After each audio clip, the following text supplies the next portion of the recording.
Imagine this. A day arrives when Jesus, or rather Isa ibn Maryam, as he was called in his own time, returns to the world. A moment of awe, of hope, of anticipation. The streets fill with people calling his name, Jesus, Jesus. But he doesn't turn. He doesn't even flinch. Because that name, Jesus, was never his. It was never spoken in his lifetime. He would only recognize the name Isa, the name his mother Maryam called him, the name by which his followers addressed him. Imagine the confusion on their faces as he walks past them, their calls unanswered. The man they claim to know and worship doesn't respond. How could he, when the very foundation of their understanding of him is based on things he never said, never heard, and never taught? They proclaim him as God, but Isa ibn Maryam never called himself divine. His message was clear and unwavering. Worship the one true God. He would remind them of his own words, the words preserved in the scriptures, where he declared, "Indeed, one God is my Lord and your Lord, so worship him." That is the straight path. He would look upon the crosses around their necks, the statues in their homes, the paintings depicting him as a figure to be adored, and his eyes would narrow in anger. He never asked to be worshipped. He never allowed anyone to bow before him. To him, such acts are blasphemy, an insult to the very God who sent him.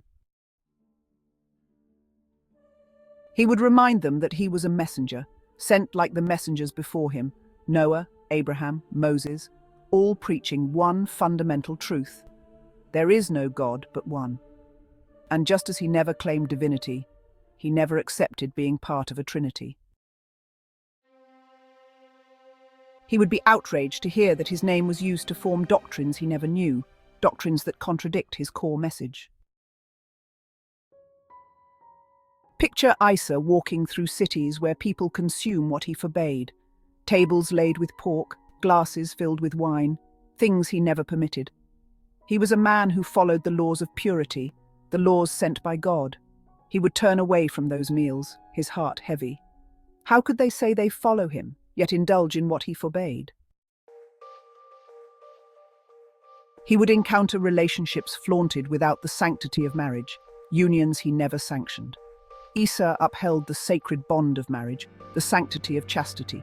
He preached virtue, modesty, and faithfulness.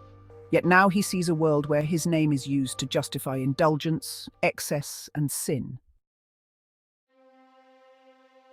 How disappointed he would be to see those claiming to follow him living lives in complete opposition to his teachings. Imagine Isa watching religious leaders dressed in finery, living in luxury, profiting off the faith of the poor. He was a man who walked in humility, who owned little, who served the destitute and oppressed. He would see their wealth and extravagance as a betrayal of everything he stood for. His anger would be palpable. These men who claim to represent him, who have twisted his message to fill their pockets, would find no recognition from him. When he speaks, his voice would ring with truth, a truth that cuts through centuries of distortion. He would call people back to the worship of God alone. He would remind them that he is a servant of God, a prophet, not a deity. Those who call upon him instead of God would face his stern rebuke. "Did I ever tell you to worship me?" he would ask. "Did I ever ask for your praise and devotion?" "No," he would say, "I directed you to worship the one who created me, who created you all." He would call out those who use his name to wage wars, to spread hatred, to divide humanity. Isa was a messenger of peace, of mercy, of justice. He healed the sick, comforted the suffering, and spoke for the downtrodden. Those who have twisted his name for violence would stand ashamed before him. And what about those who claim they are saved by faith alone, regardless of their deeds? Isa taught that faith and action go hand in hand. He would remind them of the importance of prayer, of charity, of obedience to God's commandments. He would reject the idea that belief without righteous deeds could lead to salvation. The people who expect Isa to embrace their practices, their beliefs, would be left bewildered. He would not recognize their version of his message. Instead, he would align himself with those who submit to the one God, those who follow the path of monotheism, the path he walked during his time on earth.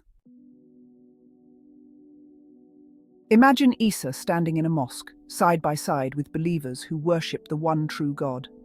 His heart at peace, knowing that here at least his message is alive, his teachings are honored. These are the people who await his return not to exalt him, but to follow him in worshipping God alone. So if Isa ibn Maryam were to return today, many who call on his name would find themselves rejected, their pleas unanswered, because they follow a version of him that never existed, a version built on misunderstanding, on distortions that he never approved. He would call them to abandon their misconceptions, to embrace the truth he always preached, that there is only one God, and that worship belongs to him alone. And for those who refuse to listen, who insist on holding on to their fabricated beliefs, Isa's return would not be a moment of joy, but a moment of reckoning, a reminder that the truth is not what we create, but what has been revealed by God's messengers, pure and unchanged. Isa would not come to affirm what people have made of him, but to correct them, to guide them back to the path of truth, of justice, of submission to the will of God. And in that moment, the world would know the difference between what Isa truly taught and what people have claimed in his name.